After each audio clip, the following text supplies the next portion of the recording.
अस्सलाम वालेकुम नाज़रीन इकराम, आपके वीडियो पर नज़र आ रहा है ना कि ममता बनर्जी इंटरनेशनल कोर्ट पहुँची। आई सिलसिले में चंद बात मैं आपके साथ शेयर कर रहा हूँ। वही तरह से है कि किसी भी मामला में हम किसी से भी पंचायत करा सकते हैं। सड़क पर जा रहे हैं तो किसी तीसरे को टहलने को पकड़ लिया कि मेरे साथ ये मामला है पंचायत, अगर दोनों फरीक राज़ी हों तो वो फैसला करने के लिए बैठ जाता है, राज़ी हो जाता है, बशर्ते कि दोनों फरीक उसको अपना पंच माने या इंसाफ करने वाला माने। भलाई तब इंटरनेशनल कोर्ट जो पहुँचती हैं, यकीनी तौर पर जब उनको यहाँ इंसाफ मिलने की उम्मीद नहीं है तब वहाँ पहुँची कि हमको वहाँ से इंसाफ मिले।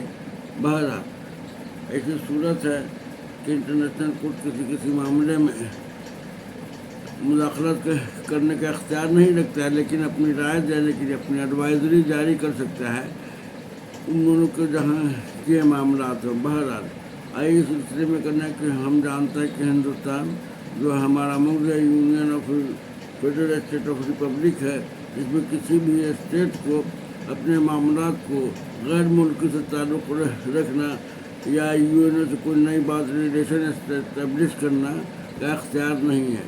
बहरहाल लेकिन इंसाफ जब नहीं मिलता है तो लोग टहलने को तो पकड़ता ही है। ऐसी सूरत में ममता बनर्जी ने ये कदम उठाया। बहरहाल आई अब इस सिलसिले में देखना ये है कि इंसाफ किस तरह से होता है।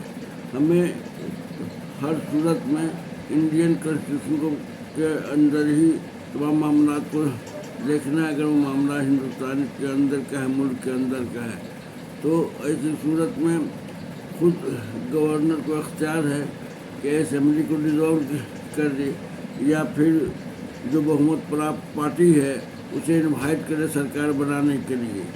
लेकिन यहाँ मामला ये है कि चुनाव की प्रक्रिया को ही चैलेंज किया जा रहा है कि चुनाव गलत हुआ है, हमारे साथ नाइंसाफ़ी। बस इंसाफ मांगने के लिए लोग बंदर के पास पहुंच जाते हैं और बंदर बांट हो जाता है, और नामुनासिब तरीके से अगर कोई जज मुकर्रर हो जाता है तो वो इंसाफ के हक़ में उतना मुनासिब नहीं होने की वजह से तमाम मामला गड़बड़ा जाते हैं। लिहाजा ऐसी सूरत में ज़रूरी है कि हम देखना है कॉन्स्टिट्यूशन क्या कहता है।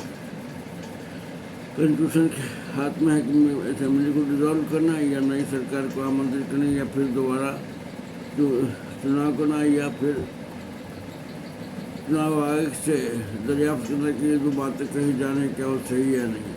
बहरहाल ऐसी सूरत में अब यही रह गया है कि हम कॉन्स्टिट्यूशन का ध्यान दें, किसी तरह भी अफवाह से बचें और तमाम राज्यों में चुनाव को मनपसंद तरीके से और निरपेक्ष चुनाव के लिए हमें तैयार रहना, अपील करना है कि भाई कभी भी चुनाव ऐसा ना हो कि किसी के पक्षपात किया जाए, चाहे वो हुकूमत में किसी भी आला हाकिम के दर्जे पर हों या किसी भी दर्जे के हों। तो लिहाजा इस बात का हैरत कि डेमोक्रेसी और प्रजातंत्र की नींव जो है चुनाव ही है। हमें इस नींव को बचा के रखने की कोशिश करनी है और किसी तरह के मामलात में लापरवाही नहीं बरतनी, सरकारी तौर पर भी, और गैर जिम्मेदाराना हरकत हमें नहीं करनी। बहरहाल अब चुनाव असेंबली भंग कर दी गई है और अब जब असेंबली भंग हो गई है तो ये टेम्परोरी भी रहता है, जिसको सस्पेंड करते हैं। फिर जब चाहेगी तो असेंबली रिकन्स्ट्रक्ट भी हो सकती है, फिर दोबारा चुनाव भी हो सकता है। बहुत सारे मामला का अंदेशे बनता है। अब इस अंदेशे में इंतज़ार करना है कॉन्स्टिट्यूशनली क्या होता है और किसी तरह भी अफवाह से और र्यूमर से हम परहेज़ करें।